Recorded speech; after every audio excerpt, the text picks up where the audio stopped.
आज लगभग हर इंसान की एक परेशानी कॉमन हो गई है। घुटनों का दर्द, कमर का दर्द, पीठ का दर्द आदि। ये दर्द इतने खतरनाक होते हैं कि कई बार इंसान को जीते जी मौत का अनुभव करवा देते हैं।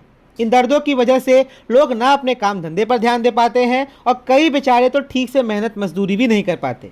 ऐसे में लोग मजबूरी में दवाइयों का सहारा लेते हैं, डॉक्टरों के चक्कर काटते हैं और कई बार ऑपरेशन तक करवा लेते हैं। लेकिन अगर मैं आपसे कहूँ कि अब न ज़्यादा दवाइयों की ज़रूरत है और न ही ऑपरेशन की समस्या, करीब 80% मामलों में, तो शायद आप हैरान हो जाएंगे। जी हाँ, कुछ ऐसा ही इलाज कर रहे हैं फिजियोथेरेपी के मास्टर डॉक्टर नदीम कमाल। डॉक्टर नदीम कमाल को इस पेशे में 35 साल से भी ज़्यादा का अनुभव है। डॉक्टर नदीम का साफ कहना है कि अगर किसी मरीज़ को सच में राहत दिलानी है तो उसकी बीमारी का रूट कॉज, जड़ कारण समझना जरूरी है, न कि दवाइयों के सहारे बीमारी को नज़रअंदाज करना। उनका मानना है कि बीमारी को दबाना इलाज नहीं है, बल्कि उसे जड़ से ख़त्म करना, जड़ से उखाड़ फेंकना ही असली इलाज है। डॉक्टर नदीम अपने हर एक पेशेंट पर घंटों घंटों मेहनत करते हैं, काम करते हैं, ताकि मरीज़ की परेशानी का सही कारण पकड़कर उसे जड़ से ठीक किया जा सके।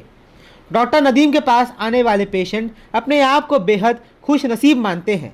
इसका अंदाज़ा आप इस बात से लगा सकते हैं कि हाल ही में इखिलास एजुकेशनल वेलफेयर ट्रस्ट द्वारा एक मेडिकल कैंप का आयोजन किया गया, जहां मरीजों और जांच करने वालों की संख्या इतनी ज़्यादा हो गई कि संस्था के पदाधिकारियों को लोगों से अगले मेडिकल कैंप में आने की अपील करनी पड़ी। अगर आपको इस ट्रस्ट के बारे में एक चीज़ और बताऊं तो यहाँ पे जो भी मेडिकल कैंप होते हैं वो सार्वजनिक रूप से हर किसी के लिए होते हैं, कोई भी उसमें धर्म का भेदभाव नहीं रहता। चलिए अब आते हैं हम अपनी स्टोरी पर। दरअसल ऐसी भीड़ तभी जुटती है जब इलाज करने वाला डॉक्टर इस सोच के साथ काम करता हो कि उसे अपने मरीज से सिर्फ पैसा नहीं, दुआ भी कमानी है। डॉक्टर नदीम कमाल की किरदार भी कुछ ऐसा ही है। मरीज जब उनके पास पहुंचता है तो खुद को बेहद खुश नसीब महसूस करता है। क्यों? क्योंकि उसका इलाज हो जाता है और वो ऑपरेशन करवाने से बच जाता है। अगर आपको भी आपके डॉक्टर ने शरीर के अलग अलग हिस्सों की परेशानियों के लिए ऑपरेशन की सलाह दी है या आपको ज़रूरत से ज़्यादा दवाइयाँ दी जा रही हैं, तो एक बार डॉक्टर नदीम कमाल से ज़रूर संपर्क करें। और ख़ास बात यह है कि डॉक्टर नदीम कमाल कोई महंगे डॉक्टर नहीं है। क्यों? क्योंकि वो एक ईमानदार डॉक्टर है, इसलिए जो भी उनके पास आता है वो खुद को खुशकिस्मत मानता है। आप देख रहे हैं प्रवासी खबर, राम दुबे की रिपोर्ट। ये स्टोरी किसी प्रमोशन के लिए नहीं बनाई गई है, बल्कि समाज को ये दिखाने के लिए बनाई गई है कि आज भी हमारे बीच कुछ लोग ऐसे हैं जो पैसों से नहीं अपने ईमान से चलते हैं, और उन्हीं में से एक है डॉक्टर नदीम कमाल। डॉक्टर नदीम जी, आपसे मेरा सवाल यही है कि आपके हाथों में और आपकी कला में ऐसा क्या गुण है कि लोग ऑपरेशन करवाना छोड़ देते हैं और ऑपरेशन से मुक्ति हो जाती है उनकी, वो बताइए आप। अल्लाह कराता है, भगवान कराता है, ईश्वर कराता है, वो हमको पता नहीं मेरे हाथ में क्या है। हमारा काम है ईमानदारी से मेहनत करना। आपके इलाज में वो क्या ऐसा खास है जो मतलब लोगों को इतना स्वस्थ कर देता है?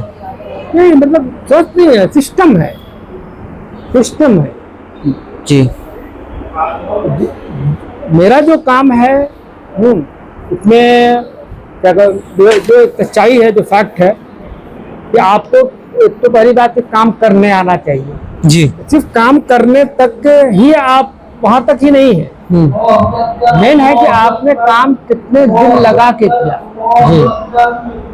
आपके अंदर किसी की सेवा कर रहे हैं तो आपके अंदर सेवा भाव कितनी ज्यादा जी, इतना आपका ये। अच्छा नदीम जी, आज के समय में जो आप इलाज कर रहे हैं उसमें आपके सामने मुख्य समस्याएं क्या आ रही है? जैसे आज आप मेडिकल कैंप करने आए हैं, आप अपने क्लिनिक पे भी करते हैं, तो मुख्य समस्याएं आपके सामने क्या आती है? मेन पेशेंट जो है, मुख्य समस्या आजकल जो मेरे डिपार्टमेंट से रिलेटेड है जी, वो है स्पाइन का पेन, गर्दन दर्द हो रही है, कमर दर्द हो रहा है, गर्दन से दर्द हाथ में आ रहा है, पैर में आ रहा है, सूजन आ रही है, बेचैनी है, काम में दिल नहीं लग रहा है, समझ कि नहीं। और एक कॉमन प्रॉब्लम ये भी है कि आजकल जो है स्ट्रोक की प्रॉब्लम बहुत हो रहा है लोगों को, जिसकी वजह से पैरालिसिस हो रहा है लोगों को। तो ये सब समझिए कि आजकल कॉमन प्रॉब्लम है, लेकिन मोस्टली जो ज्यादा केसेस हमारे पास आ रहे हैं वो आपके स्पाइनल पेन और जॉइंट्स पेन के आ रहे हैं। तो उसका आप किस तरीके से इलाज करते हैं? देखिए उसमें तरीका क्या है ना कि सबसे इम्पोर्टेंट ये है कि किसी भी चीज का रूट काउज पकड़ना है जी, और रूट काउज के ऊपर काम करना है। जैसे लोग बोलते हैं पेन, तो पेन एक सिम्टम है, वो डिजीज नहीं है।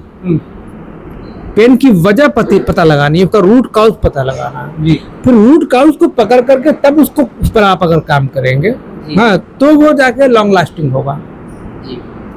फिर पेन किलर ले लिया, कैल्शियम ले लिया। अभी जो भी लोग मेरे पास आ रहे हैं, कम से कम पेन किलर और कैल्शियम तो है ही है उनके पास, जेब में है बल्कि जी, है ना। तो रूट काउज पर काम करना है और प्रॉपर वे में करना है। और उसके बाद इम्पोर्टेंट है पेशेंट की ट्रेनिंग और पेशेंट का गाइडलाइन, ताकि वो बार बार आपके पास नहीं आ सके। तो एक संदेश क्या देना चाहेंगे सभी पेशेंट्स को जो बीमार हैं और जो हैरत अंगेज की हालत में है, उनको आप एक संदेश क्या देंगे? संदेश यही देना चाहेंगे कि अपनी लाइफ स्टाइल को सुधारिए और एक लाइफ में डिसिप्लिन लाइए और अपने पोस्चर को सही कीजिए। उठना बैठना आपका क्या होना चाहिए, कैसे होना चाहिए, ये सब चीज़ें ख्याल रखिए, जिसको एर्गोनॉमिक बोलते हैं।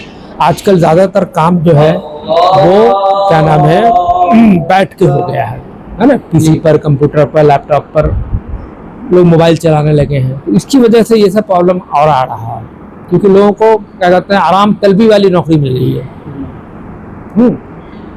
तो ये सब चीज़ों को समझना होगा। और किसी भी अच्छे जानकार जिससे अगर आपको जानकारी है, जो इसका एक्सपर्ट है, जो आपको सही नॉलेज दे सके कि वाकई आपका एर्गोनॉमिक क्या होना चाहिए।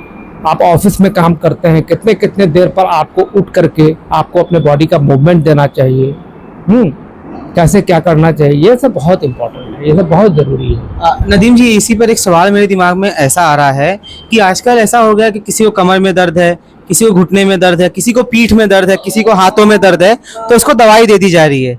लेकिन और जब मैं आपका देखता हूं तो आप सिर्फ दवा ही नहीं देते हैं, बल्कि उसके पूरे, अगर कहीं दर्द हो रहा है तो आप उसको टच करते हैं, उसको पड़तालते हैं, जांचते हैं कि इसमें क्या प्रॉब्लम है, और उसके बाद उसमें कुछ आप करते भी, कुछ जादू करते हैं। मैंने देखा है आपको कुछ ऐसा आवाज भी आता है टूटते हुए, तो वो क्या जरा वो बताइए, दवाई वाला और ये जो आप करते हैं फिजियोथेरेपी वाला, वो बताइए।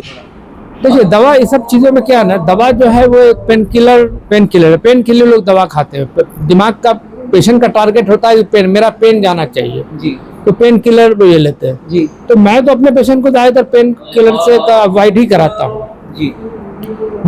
ताकि भाई पेन किलर आप ज़्यादा लंबा, आप दो चीज़ हो रही है, एक आपने उसका इलाज भी आपका नहीं हो रहा है, और दूसरा ये कि वो पेन किलर का साइड इफेक्ट है ना। हाँ। तो उसको क्या है कि कब लोग सीधा सीधी एक सेंटेंस में यही है कि हरकत में बरकत है, हरकत में बरकत है, हरकत में बरकत है। हाँ? मेरा ज्वाइंट मुझसे मांगता है कि मुझको मोबिलिटी दो, हाँ, मैं एकदम फ्रेश रहूंगा। हाँ। मसल्स मेरा मांगता है कि मुझे खींचो और छोड़ो, हाँ जी जी, तो मैं रिलैक्स रहूंगा जी। दवा अंदर गई, पेट में जाके घुस गई, उसको क्या मिला? कुछ नहीं मिला। तो यही है, आज एक्टिव लाइफ स्टाइल अपनाने की जरूरत है। एक्टिव मतलब खाली वो छोटा सा वो दवाई खा के अपना वो पेन मत दूर करो, उसका रूट कॉज ही खत्म कर दो। रूट कॉज ही खत्म। क्या बात है नदीम जी। हाँ, अब है कि उसमें सिर्फ डॉक्टर नदीम या किसी कोई भी, हाँ, किसी की जरूरत नहीं है जी। आपको पूरी ट्रेनिंग दी जाएगी जी। अपनी चीज आप अपने खुद से करो और अपने प्रॉब्लम को आप अपने घर पर ठीक कर सकते हैं। शर्त है कि वो बताए हुए अनुसार आपको चलना होगा, वही आपका मेन है। आपका हमसे ट्रीटमेंट कराया, आप अच्छे हो गए। हाँ। अब अच्छे बने रहने के लिए जो मैं बता रहा हूँ उसको आप करें। बहुत बहुत धन्यवाद नदीम जी। तो ये है डॉक्टर नदीम कमाल जी का कमाल, जिनके कमाल के जो है किस्से इस समय हर जगह चल रहे हैं, जैसा कि आप स्क्रीन पर भी देख सकते हैं। बड़ी संख्या में यहाँ पे लोग आए हैं इनके जो है इलाज का जादू लेने के लिए। और कुछ तो जादू है यार, क्योंकि मैंने भी देखा है कि जो ऑपरेशन जिसको डॉक्टर ने बोला था इनके पास आया, फिर उसका ऑपरेशन नहीं हुआ। मैंने अपनी आंखों से देखा, मैंने 2-4 पेशेंट्स इनके पास भेजे भी हैं जो इसी तरीके से ठीक भी हो गए। तो इनका एड्रेस जो है आप वहाँ देख सकते हैं। अगर आपको कभी इनसे संपर्क करना हो तो इनसे संपर्क जरूर करिएगा। अगर आपको डॉक्टर ने ऑपरेशन के लिए बोला है तो एक बार इनसे कंसल्ट जरूर कर लीजिएगा, क्या पता आपके बदन पे छुरा चलने से बच जाए। आप देख रहे हैं प्रवासी खबर, मैं हूं राम।